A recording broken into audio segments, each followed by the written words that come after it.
আমি যে স্থানটিতে দাঁড়িয়ে আছি আমার সামনে রয়েছে রাজবাড়ী, হাতের ডানে ঝিনাইদহ এবং বামে রয়েছে মাগুরা জেলা।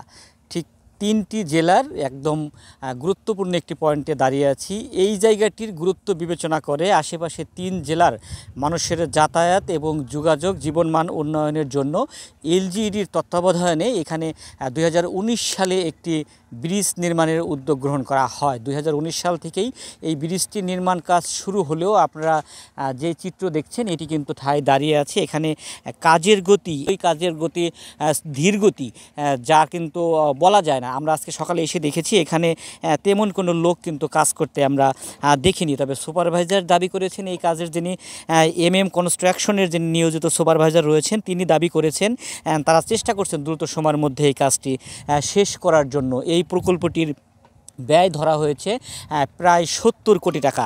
রাজবাড়ী জেলার মধ্যে সবচেয়ে বড় একটি ব্রিজ, সবচেয়ে বড় একটি সেতু, যার নির্মাণ কাজ কিন্তু একেবারেই ধীর গতিতে এগুচ্ছে। এলাকাবাসী অভিযোগ করেছে ঠিকাদারি প্রতিষ্ঠান তাদের গাফিলতির কারণে দিনের পর দিন এই ব্রিজটির কিন্তু নির্মাণ কাজ শেষ হচ্ছে না, যে কারণে ভোগান্তির কিন্তু শেষ নেই। আমরা দেখেছি হাতের ডানে যেই আরেকটি ঘাট রয়েছে, নৌঘাট, সেই নৌঘাট দিয়ে ট্রলারে করে এই তিন জেলার মানুষ আপাতত পারাপার হচ্ছেন। তারা মোটর সাইকেল এবং কৃষি পণ্য মালামাল এক জেলা থেকে আরেক জেলায় পরিবহন করছেন, তারা নিয়ে যাচ্ছেন।